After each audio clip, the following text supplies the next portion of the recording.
Саламатсыздарбы?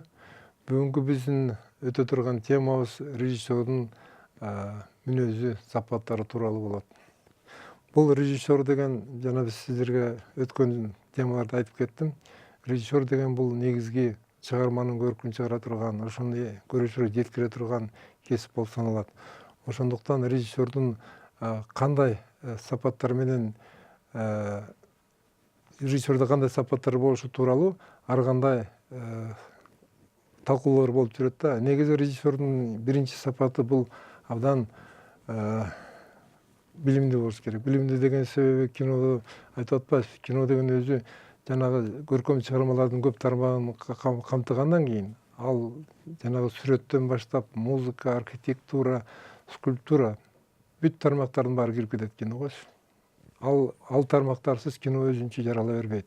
Ошонун баарын инструменттерин пайдаланып, ошону драматургияда ишке ашыра билиш керек. Ошондуктан режиссер биринчиден билимдүү болуш керек.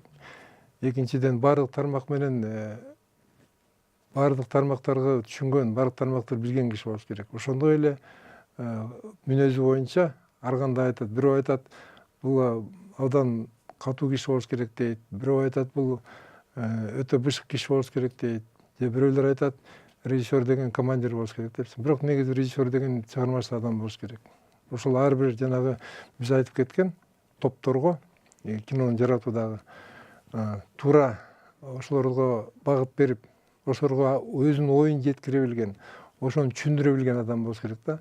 Себеби ошону жеткирип, ошону ошол адамдарга түшүндүрө билиш үчүн режиссердо көп ошол баардык жана биз айткан кесиптерге баарына тең түшүнгөн, билген киши болуш керек. Ошондо гана ал барып туруп өзүнүн жанагы чыгармачылык тобун туура тапсырма берип, туура багытка жиберип, өзүнүн жарата турган кинодраматургиясын экранда ишке ашыра алат. Эми азыр мен сиздерге дагы бир нерсеге токтоп кетейин. Театралдык режиссер менен кинорежиссердун кандай айырмасы бар? Мисалы үчүн театрда биз айтпадыкпы, сцена. Эң негизги режиссердун максаты, ою ошо сценада драматургияны ишке ашырып, көрүүчүлөргө жеткирүү керек. Технология жагын ала келгенде театралдык режиссер чакан коллектив менен, труппа деп коет, ошо актерлор менен иштейт, ошону репетиция жасайт. Жанагында кино чоң сценага чыгаардын астында өздөрүнчө прогон жасайт. Мүмкүнчүлүгү бар да. Анан бул анчалык мындай көп каражатты сарп кылбайт киного окшопчу. Себеби театр бир жерде болот. Театрдын ичинде, театрдын жанагында ар кандай комната черновой прогондорун жасап алышат. Сценага чыкканча өздөрүнчө чакан коллектив менен ошол драманы толуктап, тактап, бышыктап алышат. Кинодо болсо андай мүмкүнчүлүк болбойт. Себеби кино деген бир жерден тартылбайт. Кино мисалы үчүн бүгүн Бишкекте болсо, эртең Ошто, бүрсүгүн нарында, тоо ташта, же айылда, көчөлөрдө ар кандай шарттарда болуп калышы мүмкүн да. Ошондуктан кинодраманы жазганда, кинорежиссерский сценарий деп атпайбызбы? Ошону жазып бүткөндөн кийин ошол жерде объективкалар көрүнөт. Бардык жерде ошол жерде мазмуну менен кандай драма, кайсы эпизод, кайсы жерде боло турган баары аныкталат. Анан бирок кинонун театрдан айырмасы, театр мисалы үчүн өздөрүн жанагы айтпадымбы? Актерлор менен прогон жасап туруп, черновой репетициясын бүтүрүп барып туруп, анан кийин черновой декорация деп коет. Жана мен көрсөткөн сценага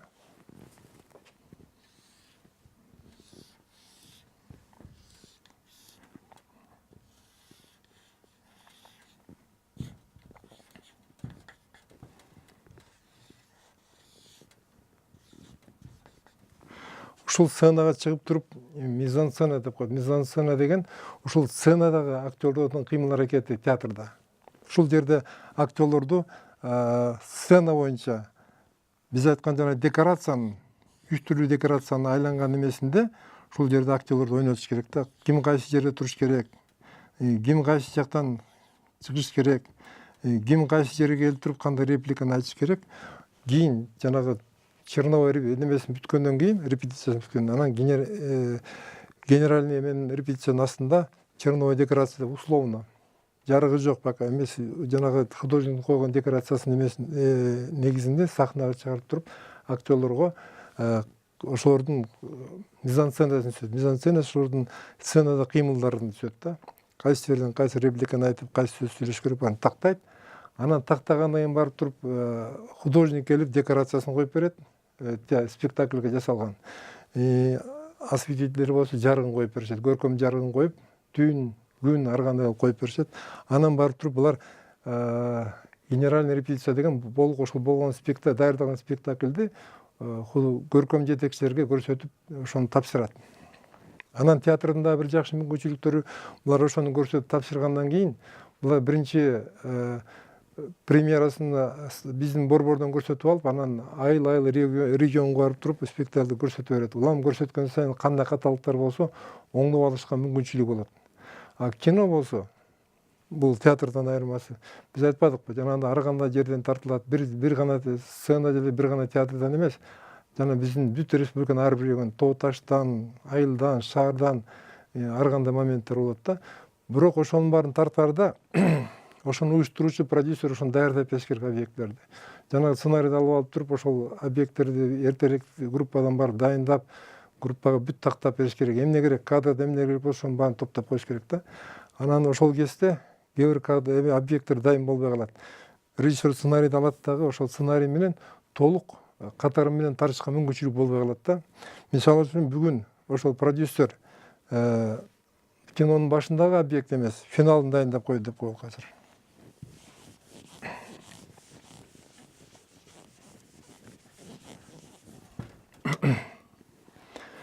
Мисалы үчүн сценарийдин башталышы 3 бөлүктөн турап коелу деп коелучу. Башталышы,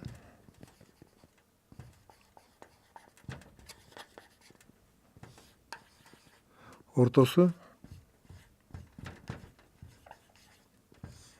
аягы. Бул ортосунда дагы бир канча эпизоддор болот да, ортосуна кете берет. Сюжетный развитие линия деп коет. Ошол жерде ар кандай окуялар жүрө берет да.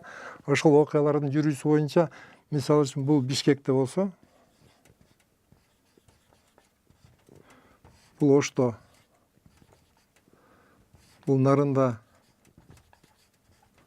бул болсо Чүйдө деп коелук. Чүйдө, бул болсо Таласта деп коелук. Кайра аягында мейлеме Бишкекке келелик да. Драматургия биздин ошол жанагы драманын негизинде кино тартыла турган кинонун окуя Бишкектен башталып, кайра Бишкектен бүтүш керек да. Ортосунда окуялар Ошто болушу мүмкүн, Нарында болушу мүмкүн, Таласта болушу мүмкүн. Ошондо бул эме деп коет, уюштуруу жагынан кайсы могу объект деп ошол тарта турган жерлердин баары бөлүнгөндөн кийин продюсер администрациянын жардамы менен ошону барып дайындаш керек да.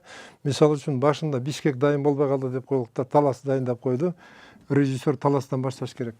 Ошондо кинорежиссер Таласта кандай окуя болот, биздин каарманыбыз кандай акыбалда болот, кандай темп менен ойнош керек, кандай психологиялык жактан кандай абалда болуш керек, ошонун баарын эсине сактап, ошону тактап алыш керек да. Себеби Таластан ойнотуп туруп, анан кийинки объектти Оштон дайындап койду деп коелук. Карап көрүңүзчү, ошондо Таластагы сценаны жакшы билиш керек. Башталышын, аягын, кандай накалда, кандай темпте болорун так билип, так койгонду билиш керек. Ошондуктан ошол драматургияны режиссер күнү түнү бүт башталышынан баштап аягына чейин ошонун эсинде, ошонун өзүндө болуш керек да, баарын сезип, билип туруш керек. Ошондуктан ар бир кайсы объект дайын болсо, ошол темпте, ошол акыбалда, ошол немеде актёрду ошол акыбалга киргизип, ошол бөлүктөн баштап тартыш керек. Ошону өзүңүздөр карап көрүңүздөр, кандай кыйынчылык болот бул адам үчүн. Ошонун баарын эстеп жүрүш, ошонун баарын билип, анан актёрдун кандай кийим кийгени, кандай акыбалда болгонун, кандай психологиялык жактан акыбалын билип, ошону так көрсөтүш үчүн абдан чоң память менен владеть этиш керек да. Аябай память күчтүү болуш керек. Анан ошондуктан бул театр менен кинонун айырмасы, көрдүңүзбү, жалаң эле режиссерге кандай күч келет, режиссер эмес бүт топко кандай күч келет. Ошол жерде оператор мисалы үчүн ошол объектте кайсы убакта тартылган, кайсы бөлүктөн, кайсы ракурстан, кайсы жагынан бүт баарын эстеп туруш керек дагы, кайра ошону кайталаганга жетиш керек.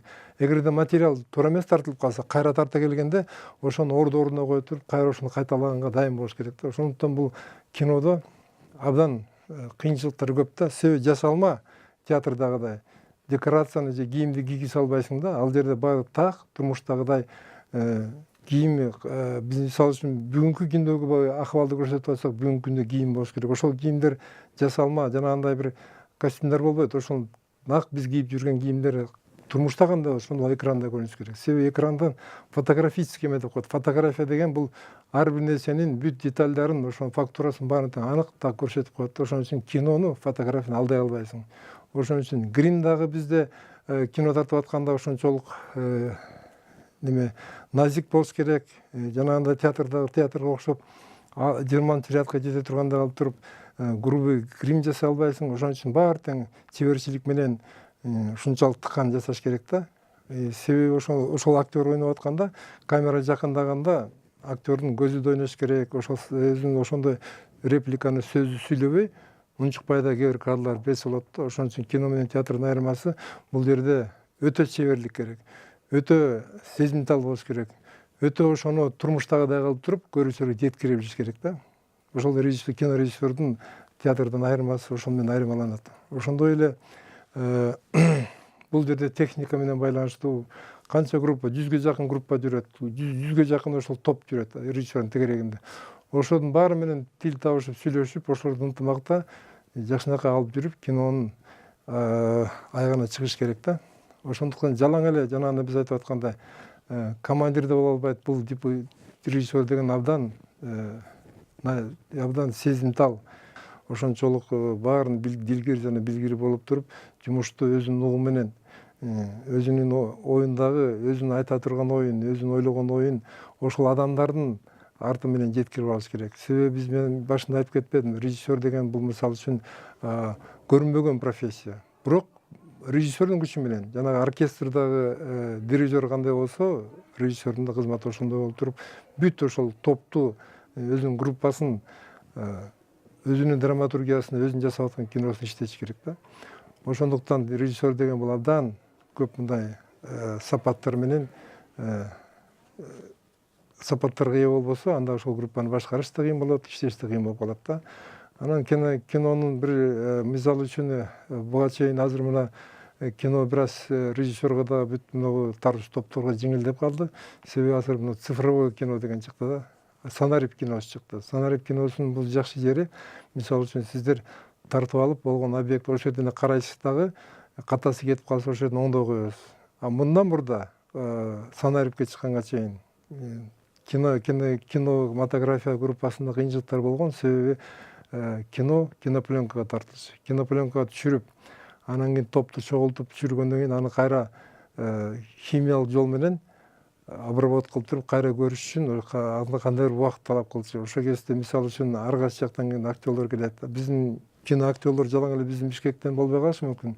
Өзбекстандан, Казакстандан, Түркмөнстандан келиши мүмкүн. Ар биринин өзүнүн жумушу бар, ар биринин өзүнүн шарты бар. Ошолордун баарын графиктеп түзүп, убагында тартып, убагында жөнөп турбасаң, кино токтоп калат. Ошондуктан азыркы илгерки кинодо ошол проявкадан келип, пленка чыгып келгенче группаны кетирбей кармап турчу.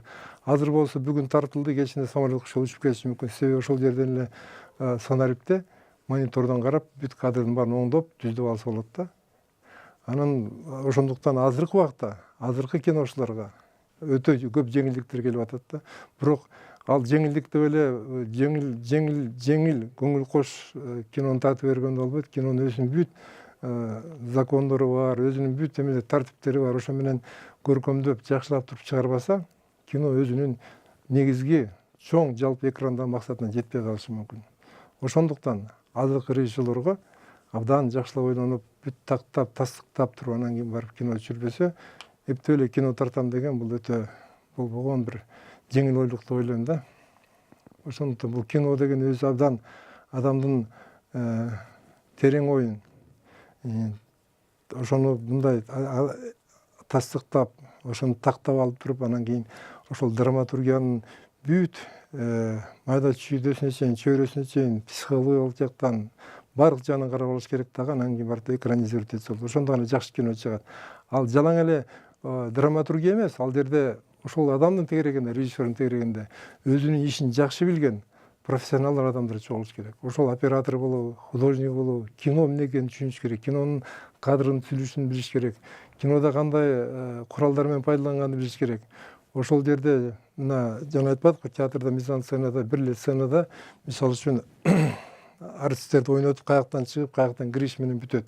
А кинодо болсо ар бир кадрга кинонун мисалы үчүн театрда жана биз көрсөткөн мизансцена болсо, кинодо мизан кадр деп коет. Ал жалпы план, орто план, ошондой эле адамдын детализировать этип туруп какой-то бир көзүн көрсөтсө болот. Ошо көздү дагы ойнош керек кинодочу. Театрга окшоп баягы эмоция калтырбай, может көздүн акырын, кыйыгы менен ойноп, кандайдыр бир бул кино абдан назик ойнотор эме талап кылат да. Ошондуктан кино актер менен театрдын актёрунун айырмасы биртойлуу болуп калат. А биздин шартта биздин көп актерлорубуз бар, театрда ойноп жүрүшөт, кинодо ойноп жүрүшөт. Булар абдан машыкканда, булар азыр билет. Театрда кандай эмоцияны бериш керек, кандай жесттер менен, кандай күч менен ойнош керек. Кинодо болсо кандай өзүн алып жүрүш керек, кандай көрсөтүш керек, кандай психологиялык жактан моменттерди ойногондо өздөрү мындай көзүнүн кыры менен, кандайдыр бир өзүнүн мындай бир көз карашы менен абдан назик кылып туруп сезимталдыраак ойнош керек да. Вот айырмасы театр менен кинонун айырмасы өтө бир топ чоң айырмасы бар деп айтсак болот. Себеби театр жакын коллектив, сахна и бир бөлмөдө, бир чоң залда жүрө берет. Кино болсо, мына көрдүңүздөрбү, биздин бүт Кыргызстандын ар бир точкасын тартышы мүмкүн. Ошондуктан кинонун группасы абдан машыккан, абдан өздөрүнүн ишин билген адамдардан туруш керек. Ушу менен бүттү менин лекциям.